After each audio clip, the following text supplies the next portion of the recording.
Hello, आज चाहिँ मेरो छोरोको बर्थडेको दिन म हतारमा केक लिएर घर पुगेँ। केकमा चाहिँ यहाँ happy birthday to you Ranjit and Manjit लेखेर लगेको थिएँ। यसरी बुवाले चाहिँ बत्ती बालेर सुरु गर्नु भएको छ। छोरोले झिरझिरे बालेर मक्क परेर घुमाइरहेछ। र मम्मीहरूले चाहिँ ह्यापी बर्थडे विश गरिरहनु भएको छ ताली बजाएर। हैन, यसरी छोटो समयमा धेरै काम गरेर सकियो। अनि अलि हतारै थियो, मलाई पनि टाइम थिएन।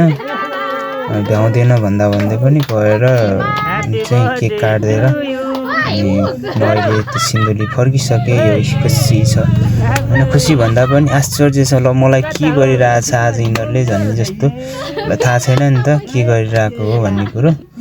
अनि आश्चर्य मानिरहेछ। मुखभरि मैले यो फिस उस गरेको थिएँ, मुखभरि परेको छ। उसलाई केक कहिले खाउँ भन्ने जस्तो आभास भइसक्यो जस्तो देखिन्छ हेर्दाखेरि।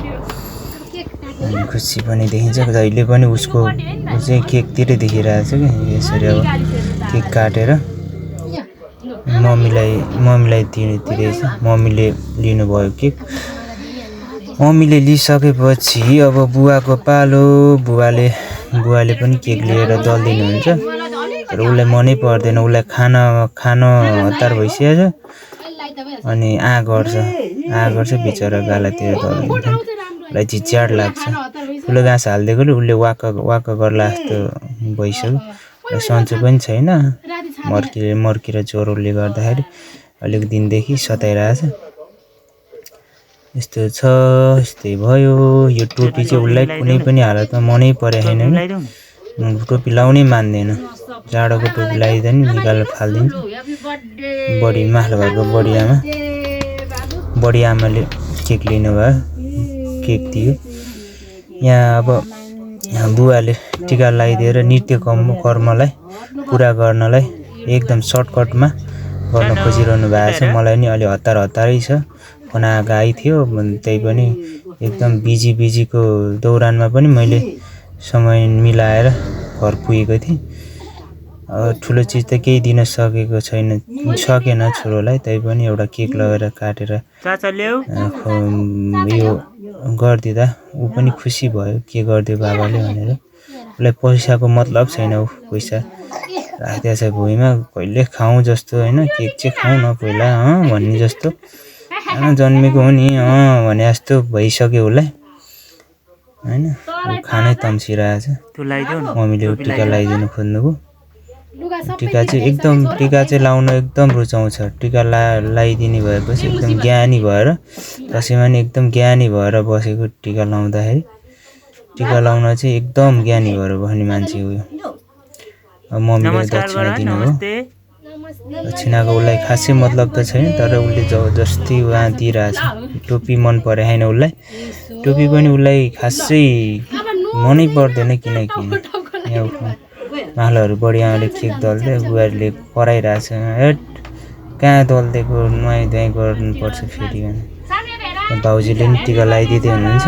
दाइ चाहिँ छैन। दाइ चाहिँ अब दिउँसो राति भएको भए दाइ पनि हुन्थ्यो। अब दिउँसो भएकोले गर्दा ऊ काममा छ। काममा भएकोले गर्दा ऊ आउन पाएन। ऊ पनि भएको भए यहाँ अझै अर्कै हुन्थ्यो।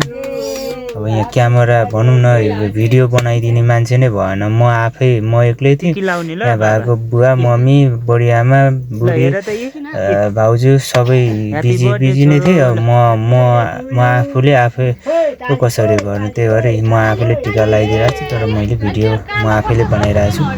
म चाहिँ यहाँ भिडियोमा फोटोमा देखिएन, त्यसले गर्दाखेरि हो। दाइ भए भए सजिलो हुन्थ्यो। दाइ नभएकोले गर्दाखेरि दाइ आउनु पाएन। नमस्कार छोरो। केक खाऊ। खाँदैन, वगाइसकेको छ। मम्मीलाई त्यहाँ दिदी बहिनी एकै ठाउँमा बस्नु न भनेर मम्मीलाई थमासँगै बस्नु भनेर भने। अप्ठ्यारो मानेर सँगै बसेर केक खानु भने हाँसिरहनु भएको। यसरी अब केक काट्ने बर्थडेको लगभग सकिसक्नु लाग्यो। बुवा नि मुडामा बस्नु भयो। छोरोको फेरफार कार्यक्रम सुरु भइसक्यो उसलाई छ्याउलाइसक्यो त्यो अनेक थरी गर्नले दाइको छोरी पल्टिरहेछ दाइको छोरी नि खुसी नै छ कुन्टी खुसी छ यस्तै छ एकदम हतारमा यस्तै भयो धेरै टाइम थिएन गर्न नि धेरै त केही सकिएन र जे गरिएको थियो त्यही यथार्थ देखाएर मम्मी बुवाले मम्मीलाई केक भनिरहनु भएको छ छोरो एकदम फ्रेस भइसक्यो बर्थडे बोय ऊ फ्रेस भइसक्यो यसरी टोपी लगाइदियो कि उही घरि खोलेर फालिदिइहाल्ने टोपी चाहिँ उसलाई मनै नपर्ने चिज हो कि फालिदिइहाल्ने निकालेर फालिदिइहाल्ने यस्तो गरेर उसलाई केक खेल्न भनेर दिएको ओछ्यानमा दलेर खाएर उसले उयसको मर्जी अनुसार जे गर्नु मनलाई गरेर बसेको छ त्यस्तो भयो है ल छोरोको सिम्पल बर्थडे